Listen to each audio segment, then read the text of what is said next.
Students, कैसे हैं आप लोग? उम्मीद है अच्छे होंगे, है ना।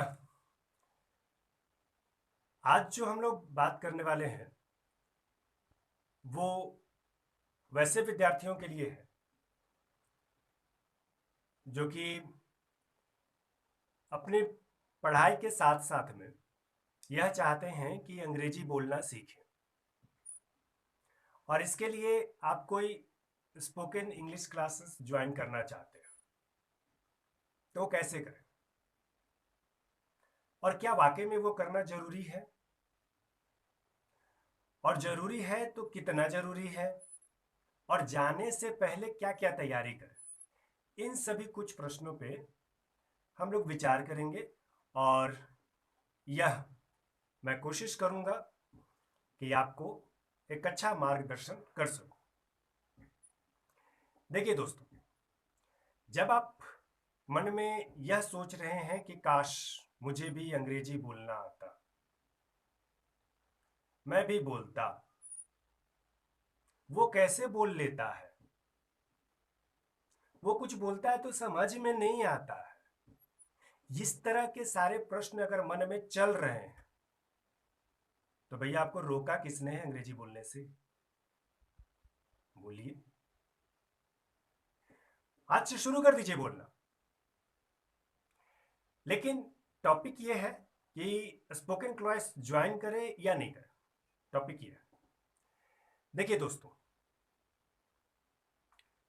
सोना सोना होता है, गोल्ड। जौहरी उसको चमका करके नए रूप में ढालने का कार्य करता है। बस ये समझिए कि स्पोकन क्लासेस जो होते हैं वो आपके गुणों को निखारने का, पॉलिश करने का काम करते हैं। लेकिन वहां जाने से पहले आपको अपने अंदर के सोना को जगाना पड़ेगा, वो जानना जरूरी है कि क्या क्या तैयारी करना पड़ेगा। अभी तो लॉकडाउन है तो अभी तो किसी तरह का कोई क्लास चल नहीं रहा। ऑनलाइन क्लासेस स्पोकन के बहुत सारे हैं, आप उसमें से देख सकते हैं। लेकिन उससे पहले अपने खास तौर तैयारी क्या करें यह जान लेते हैं। देखिए दोस्तों, आपके पास में अंग्रेजी शब्दों का भरमार है। सबसे पहला चीज क्या होता है? वोकैबुलरी, शब्दकोश। जैसे आप हिंदी भाषा बोल पाते हैं, बिल्कुल आसानी से बोल पाते हैं। क्यों बोल पाते हैं? क्योंकि आपके पास में वो शब्द का भंडार है। तो पहली तैयारी तो ये करनी होगी कि आप अधिक से अधिक अंग्रेजी शब्दों का भंडार आप अपने पास में रखें। इसे मैं बताऊंगा अभी कि किस प्रकार से वो भंडार अर्जित कर सकते हैं। फिर उन शब्दों को सही ढंग से सजाना। उन शब्दों को सही ढंग से हम लोग कैसे सजा सकते हैं? इसके लिए आप ट्रांसलेशन तो पढ़ते ही हैं। हमारे बिहार बोर्ड में, सीबीएसई बोर्ड वालों को ट्रांसलेशन थोड़ा कम होता है, लेकिन बिहार बोर्ड वालों को ट्रांसलेशन कंपलसरी है, वो उनका आता ही आता है, एग्जाम में भी पूछता है। तो आप ट्रांसलेशन बना सकते हैं। तो ट्रांसलेशन जब आप बनाते हैं तो उस ट्रांसलेशन को आप एक पूरा बनाइए। आप उसे सिंपल सेंटेंसिंग से शुरू कीजिए और कंबाइंड और कॉम्प्लेक्स सेंटेंस तक जाइए, उसको बनाइए। इससे आपका शब्दकोश बढ़ेगा और आप शब्दों के अरेंजमेंट को समझ पाएंगे। एक तरीका तो ये हो गया, ट्रांसलेशन बनाए। लेकिन ट्रांसलेशन केवल कॉपी पे बनाए नहीं, उसको मेमोराइज करें, उसे याद करें, है ना। वो मेमोराइज करने के साथ साथ में हम लोग क्या क्या कर सकते हैं? एक पॉइंट है reading. Reading is very important. अब रीडिंग से क्या हमें फायदा मिल सकता है ये जान लें। जब आप रीडिंग करते हैं तो रीडिंग करने का मतलब ये नहीं कि आप शांत मन से रीडिंग करें। आप रीडिंग बोल बोल कर करेंगे, लाउडली स्पीक। अगर मुझे कोई बुक रीडिंग करना है, this is a boy, his name is Ramu, Ramu is a very good, his father name is this, like, इसको इस तरह से लाउडली बोलेंगे। और जो शब्द आपको याद नहीं है उसे आप एक पेपर पे लिख लें और उस पेपर को लिख करके अपने पॉकेट में डाल दें, और जहां भी आप उसे देखते हैं आप उसे जब भी याद पड़े पैकेट से निकालिए, उसे देखिए और याद कर लीजिए, फिर पॉकेट में रख लीजिए। वो तब तक करना है जब तक कि वो वर्ड मीनिंग आपको याद ना हो जाए। इससे आपका वर्ड पावर भी बढ़ेगा और लाउडली आप पढ़ना है। तो फर्स्ट क्या है? रीडिंग। रीडिंग के लिए आप एक ऐसा सब्जेक्ट चुनिए जिसमें आपका इंटरेस्ट हो। ये महत्वपूर्ण है, क्योंकि अनइंटरेस्टेड अगर आपके पास में है तो आप उसे मन से नहीं पढ़ेंगे, है ना? तो ये जरूरी है। दूसरा, लिसनिंग। सुने। क्या सुने?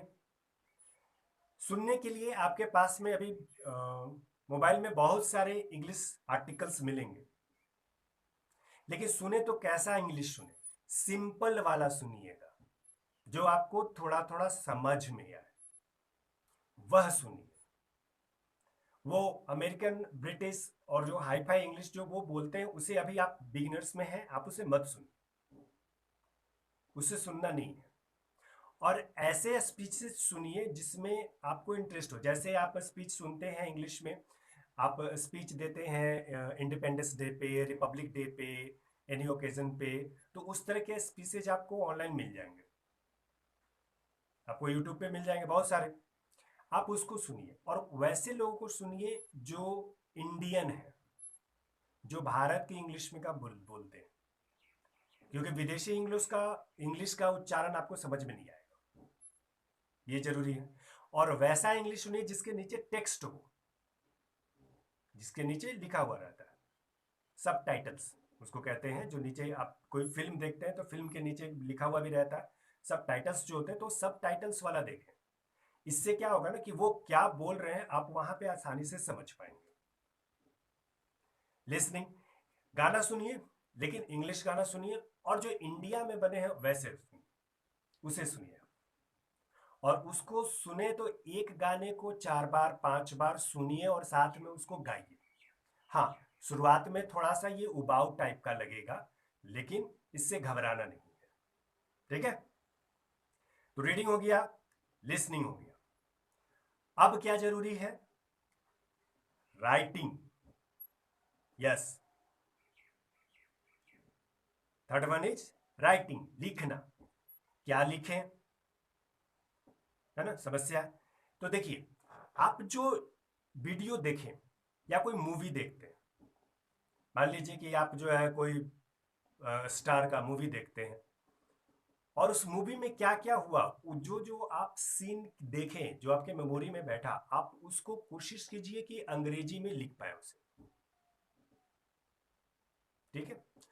बिगिनर्स स्टार्टिंग कैसे होता है, उसमें हीरो क्या करता है ना, विलन किस प्रकार से रोल करता है, कौन कहाँ जाता है, कैसे कैसे गाने थे, इस तरह के कुछ पॉइंट्स लेकर के आप उसे लिखिए। अगर आप इसे कहेंगे तो मैं इसमें थोड़ा सा और दूसरा वीडियो भी बनाऊंगा, लेकिन फिलहाल जो है अभी आप घर में ये करें, आप इसे ये घर में कीजिए। साथ साथ में और क्या कर सकते हैं? राइटिंग कीजिए, डेली लाइफ राइटिंग लिखिए। आप शाम के समय में एक पेज लें और आपने दिन भर में जो काम किया, वो सारा काम जो है आप उसे सेंटेंस बना करके, सिंपल सेंटेंस बना करके, जैसे आज मैं सुबह जागा, आज मैं देर से जागा, आज मैं जल्दी जागा, जागने के बाद, ये देखिए, होता क्या ना कि हम लोग कई सारे चीज़ों को बहुत कॉम्प्लेक्स बना देते हैं। आप सिंपल सेंटेंस बनाइए, आज मैं सुबह जागा, मैंने ब्रश किया, ये सिंपल सेंटेंसेस है। इसके बाद ब्रेकफास्ट लिया, इसके बाद मैं अपने खलिहान में गया, वहां पर मैंने देखा। इस तरह के सेंटेंसेस जो है आप बना सकते हैं, है ना? तो ये राइटिंग करना है पर डे। इसमें प्रॉब्लम क्या होगा? इसमें प्रॉब्लम आपको ये होगा कि आपको वर्ड जो हिंदी में आपके दिमाग में है, परंतु आप उसका इंग्लिश नहीं जान रहे हैं, यह समस्या आएगी आपको।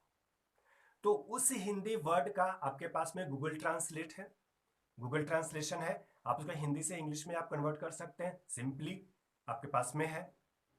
इतना इजी तो पहले हम लोग का भी नहीं था, है ना। तो आप उसे गूगल ट्रांसलेशन के माध्यम से जिस भी वर्ड का अगर आप हिंदी जानते हैं परंतु उसका अंग्रेजी नहीं जानते हैं, just type your word and there will be your translation. तो ये काम हो गया, लेकिन फुल्ली डिपेंड नहीं होना, उसको माइंड में लोड करना है। तो ये राइटिंग से आपको ये फायदा होगा कि वर्ड पावर बढ़ेगा आपका। वोकैबुलरी, मैंने शुरू में कहा कि वोकैबुलरी आपका जो है वो बढ़ना है, वो जरूरी है आपके लिए, ठीक है। तो राइटिंग कर लिए, एंड एट लास्ट स्पीकिंग। इतना चूंकि अब आपके पास में वर्ड है, आपके पास में सेंटेंस है, अब उसे केवल बोलना है। बोलते वक्त आपके मन में हेजिटेशन होगा कि मैं कैसे बोलूं, किसके सामने बोलूं। अब राह चलते यदि हम लोग का जैसा परिवेश है, ग्रामीण क्षेत्र में जैसा परिवेश है, यदि राह चलते आप इंग्लिश में कुछ बड़बड़ बड़बड़ करते जा रहे हैं तो लोग आपको पागल समझेंगे। तो वैसा मत कीजिए। ये वीडियो जितने लोग भी देख रहे हैं, आप उनको एक दोस्त फ्रेंड को दिखाइए और आप उसे बताइए कि चलिए हम लोग इंग्लिश सीखते हैं, और आप अपना एक इंग्लिश फ्रेंड बनाइए कि आप उससे जब भी मिले तो आप जितना इंग्लिश जानते हैं, टूटी फूटी, आप नहीं जानते कोई बात नहीं, this that, this pen, pen, this is my shirt, this is my collar, ये सब जानते हैं ना। या फिर जैसे हम लोग बातचीत करते हैं कि यार आज तुम्हारा बेल्ट बहुत अच्छा है, कहाँ से लिया, आप उसको सिंपली बोलिए hello friend, your belt is very good, आप उसे बोल सकते हैं। तो इस तरह से आप अंग्रेजी की शुरुआत करें, पहले शुरुआत तो करें, इसके बाद आप सीख जाएंगे, है ना। तो ये शुरुआत करें और एक फ्रेंड बनाइए, और जब भी उससे मिले आप उससे अंग्रेजी में ही बात करें, आप दोनों कमिटमेंट कर लीजिए। और ये अभी शुरुआत में थोड़ा सबके सामने पॉसिबल नहीं हो पाएगा, तो आप अकेले में कहीं हैं, आप उनसे मिलिए, बातचीत कीजिए। तो जब भी उनसे मिलिए तो अगर दो चार फ्रेंड है और थोड़ा मजाक बनाएंगे वो आपका, तो वो मजाक से नहीं डरना है। उनको भी बोलिए कि तुम भी इस ग्रुप में शामिल हो जाओ भाई, तुम भी हमारे साथ में बातचीत करो, और इस तरह से आप सीख जाएंगे। तो ये लॉकडाउन में आप इसका देखेंगे, आप मुझे बताएंगे, आप इसको मन से एकदम समझिए। तो आप करें, आप एक दो सप्ताह, अभी एक महीने तक का लगभग इसी तरह का स्थिति रहेगा, है ना। तो आप इस तरह का जो है, आप एक महीने के अंदर में आप अपने अंदर खुद बदलाव देखेंगे। और जब ये सभी सारी चीजें हो जाए तब आप डिसाइड करें कि मुझे पॉलिश करवाना है तो कहाँ जाए, है ना। तो इस तरह से आप जो है स्पीकिंग इंग्लिश का क्लास जो है अभी घर पे आप इतना चीज कर सकते हैं, आप इसको जरूर कीजिए और इसका फायदा आपको मिलेगा, आई एम श्योर। और आप 2-4 दिन करके देखें और मुझे बताएं कि इस पे मैं और अधिक वीडियो बनाऊं या नहीं बनाऊं या कैसे बनाऊं, कोई सुझाव आप मुझे जरूर कमेंट बॉक्स में बताएं। और आप अपने दोस्तों को भी बताएं, क्योंकि फ्रेंड बनाना जरूरी है। आप फ्रेंड बनाइए और इसके बाद फिर जो है आप अपने कमेंट बॉक्स में जिस तरह के भी प्रॉब्लम होते हैं आप मुझे जरूर बताइए। Thank you.